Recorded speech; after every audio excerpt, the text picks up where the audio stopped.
नमस्कार दोस्तों। आज हम लोग क्या पढ़ेंगे? आज हम लोग पढ़ेंगे मुर्दहिया में दलित चेतना। मतलब जो मुर्दहिया आत्मकथा है तुलसी राम की, उसमें हमें दलित चेतना कैसे देखने को मिलती है। तो आप लोगों को पता ही है कि हमें सबसे पहले अगर हम लॉन्ग आंसर लिख रहे हैं तो हमें प्रस्तावना से ही अपने उत्तर को शुरू करना चाहिए। तो चलिए हम इसको पढ़ते हैं। दलित साहित्य आंदोलन के इतिहास में आत्मकथाओं का महत्वपूर्ण स्थान है।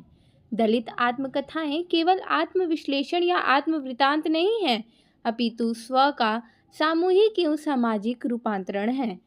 बहुत ही सरल भाषा में है, अगर आप ध्यान से बस सुन लेंगे ना तो आप लोगों को समझ आ जाएगा। तो हमें प्रस्तावना में क्या बताना है कि शुरुआत हम ऐसे करेंगे कि जो दलित साहित्य आंदोलन चला आ रहा है पहले से, उसमें उसका जो इतिहास है उसमें जो आत्मकथाएं लिखी जा रही हैं उनका बहुत ज़्यादा महत्वपूर्ण स्थान रहा है। दलित आत्मकथाएं केवल अपना आत्मविश्लेषण नहीं कर रही हैं या अपनी आत्मवृतांत नहीं है, अपितु अपने स्व का सामूहिक एवं सामाजिक रूपांतरण है। मतलब मैं अगर अपनी आत्मकथा लिख रही हूँ, मैं दलित आत्मकथा लिख रही हूँ, तो ऐसा नहीं है कि मैं केवल अपनी गुणगान कर रही हूँ, अपना विश्लेषण कर रही हूँ, नहीं, बल्कि मैं अपने स्व से अपने समाज को कुछ दर्शा रही हूँ। अपनी आत्मकथा के बाद लिखकर मैं अपने समाज को दर्शा रही हूँ कि उसका दुख दर्द कैसा है। डॉक्टर तुलसी राम द्वारा रचित मुर्दहिया एकमात्र आत्मकथा नहीं है। मतलब कि जो मुर्दहिया है वो एकमात्र आत्मकथा ही नहीं है, बल्कि लेखक के व्यक्तिगत पारिवारिक जीवन के साथ साथ आसपास के सभी वर्गों, जातियों के सामाजिक सांस्कृतिक संबंधों और उनकी जटिलताओं की भी रचनात्मक अभिव्यक्ति है।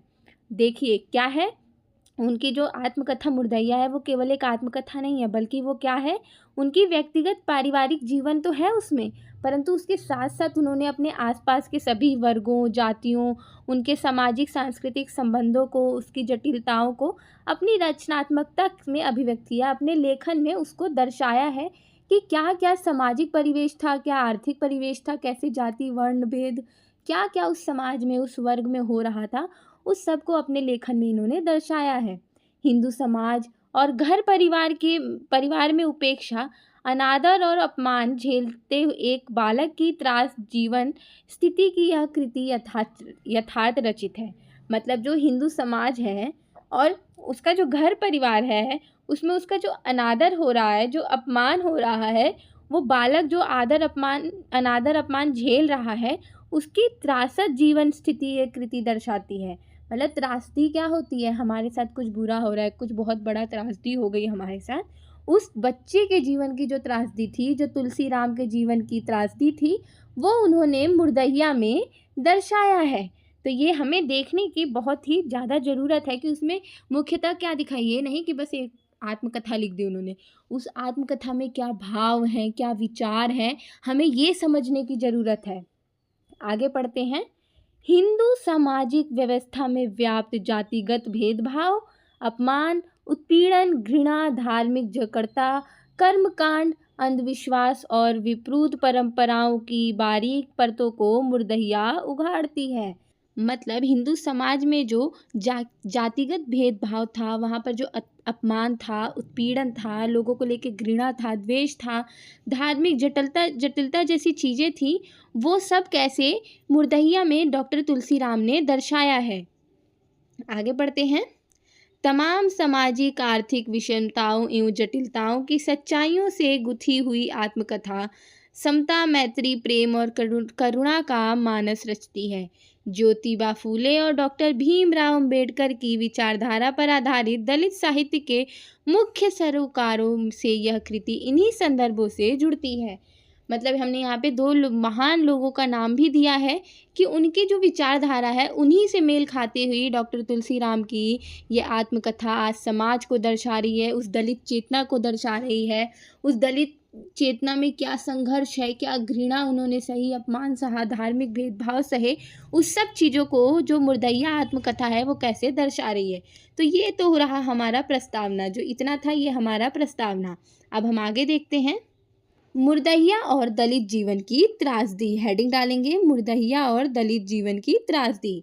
मुर्दहिया दलित समाज की त्रासदी और भारतीय समाज की विडंबनाओं का सामाजिक, सांस्कृतिक, आर्थिक, राजनीतिक आख्यान है।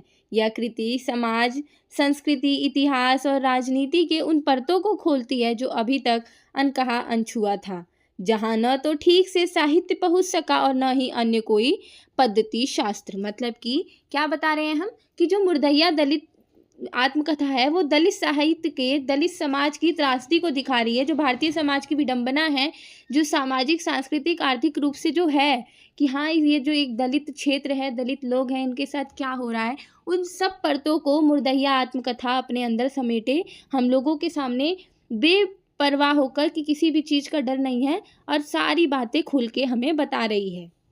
आगे पढ़ते हैं। यह आत्मकथा वह पन्ना पलटती है जहाँ किसी साहित्यकार, इतिहासकार और समाज शास्त्री की दृष्टि नहीं पहुँच सकी। इन अर्थों में मुर्दहिया साहित्य, इतिहास और समाज शास्त्र के अधूरेपन एवं एकांगीपन को समृद्ध कर खालीपन को संपूर्ण करती है। मतलब कि मुर्दहिया जो है, मुर्दहिया साहित्य, उसने इतिहास, समाज शास्त्र के अधूरेपन को भी भर दिया है। यह कृति हिंदू व्यवस्था की जकड़ता एवं विद्रूपता के तह तक ले जाती है। भाषा, साहित्य एवं संस्कृति के विकास में मुर्दहिया की महत्वपूर्ण भूमिका रही है।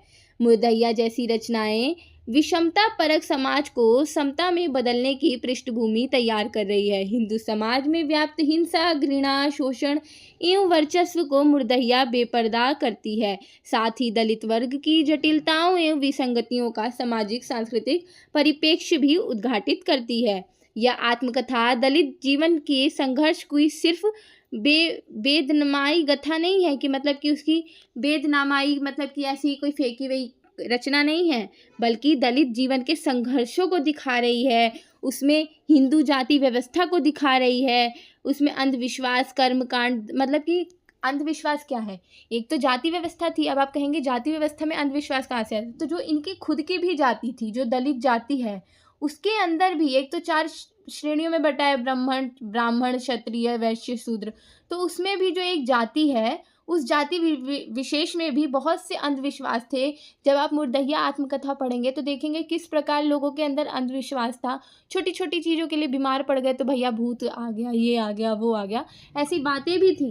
तो इन सब चीज़ों को वो उकेर रहा है। तुलसीराम की जो दृष्टि है वो बहुत ही सूक्ष्म दृष्टि है और उसने अपने इस संघर्ष रूपी यात्रा को कैसे अपनी रचना में उन्होंने दर्शाया है। मुर्दहिया इसकी उत्कृष्ट कृति है। अपमान, घृणा, उपेक्षा और विपन्नता की वेदना से गुजरते दलित वर्ग के बालक की मनोदशाओं की सच्ची कहानी मुर्दहिया है।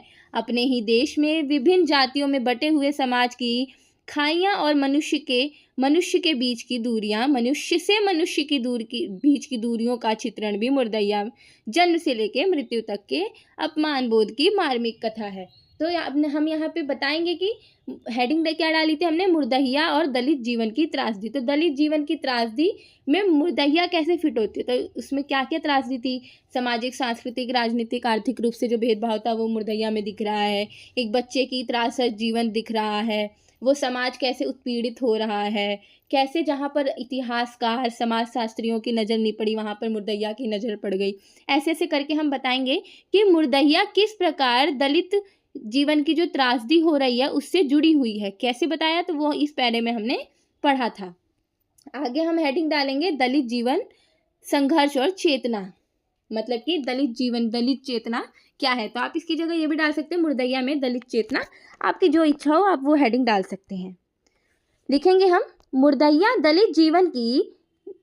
दलित जीवन और समाज का जैसा स्वरूप प्रस्तुत करती है वैसा परंपरागत साहित्य की किसी भी विधा में पढ़ने को हमें नहीं मिलता। डॉक्टर तुलसीराम की स्वानुभूति और रचनात्मकता ने भारतीय समाज के बहुत बड़े हिस्से का एक ऐसा सच प्रस्तुत किया जिससे कभी साहित्य का व्यापक विषय नहीं बनाया जा सका था। दलित साहित्य इन्हीं अर्थों में विशिष्ट है। मुर्दहिया में गरीबी और भुखमरी का ऐसा पीड़ादायक चित्रण मिलता है जहां किसी अर्थशास्त्री की निगाह शायद ही पहुंचती होगी। बरसात के अन्य समय, कड़कड़ी के दिनों में मैदान चूल्हों का मांस और बरसाती मछलियां खाकर तथा चूहों के बिल से गेहूं की बलियां से अनाज निकालकर दलित जीवन की विभीषिका को प्रस्तुत किया है। मतलब आप देखिए तो बरसात के समय में जो ककड़ी होते थे, उनको मैदानी चूहों का मांस, मतलब मैदानी जो चूहे होते थे उनका मांस और बरसाती मछलियां खाकर ये लोग कैसे अपना जीवन यापन करते थे। जो चूहों के बिल होते थे, जो चूहे धान को उठा ले जाते थे, उन धान की जो ऐसे ऐसे बेलियां होती हैं जिसमें धान लगा हुआ होता है, उसको ये लोग निकालते थे और उसमें से थोड़ा बहुत धान निकल जाता था। तो ये उस चावल को खाते थे। तो इनकी कैसी दीन दशा होगी आप सोचिए। ये सब हमें कहाँ देखने को मिलता है? तो ये सब हमें मुर्दहिया में देखने को मिलता है। बरसात के दिनों में झोपड़ियाँ और खपरैल के घरों से पानी टपकने के बीच कई कई रातें ऐसे ही जाग के गुजार देने दलित की गरीबी का मुर्दहिया मार्मिक चित्रण करती है। तो इस तरीके से आप बताएंगे कि दलित चेतना क्या है। दलित चेतना मतलब दलितों को लेकर हमारे क्या चेतना है, वहाँ की जो संघर्ष है हम कैसे दिखाते हैं। छोटे छोटे जो मार्मिक भाव है, मार्मिक दृश्य हैं, ये सब हमें मुर्दहिया में देखने को मिलता है कि वो कैसे चूहे का मांस खाने को बहुत विवश है। तभी तो चूहे को मार के खा रहे होंगे, चूहे के बिल में से धान निकाल रहे। तो आप उनकी स्थिति को देखिए, क्या स्थिति रही होगी। डॉक्टर तुलसीराम ने अपने संयुक्त परिवार की विविधता का चित्रण करते हुए लिखा है कि हमारा संयुक्त परिवार बहुत बड़ा था, किंतु घर में एक भी रजाई या कंबल नहीं था। वैसे भी घर में कपड़ों की कमी हमेशा रहती थी। मेरे पिताजी पूरी धोती कभी नहीं पहनते। वे एक ही धोती के 2 टुकड़े करके बारी बारी से पहनते। ओढ़ने का कोई इंतजाम न होने से गांव के लगभग सारे दलित रात भर ठिठुरते रहते। ठिठुरन भरे जीवन जीने को अभिशप्त दलित की पीड़ा का सीमा कोई अंतर नहीं दिखाई देता। गरीबी और भुखमरी के बीच में ब्राह्मण साहूकारी पहली बार किसी आत्मकथा में पढ़ने को मिलता है।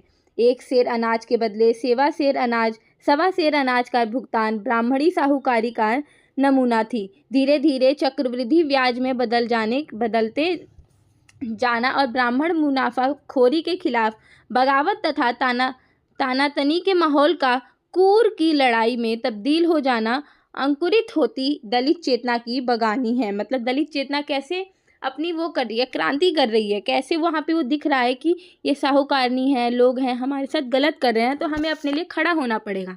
तो इसमें ये भी दिखाया है कूर की लड़ाई, इन्होंने नाम दिया है इस चीज़ को कूर की लड़ाई।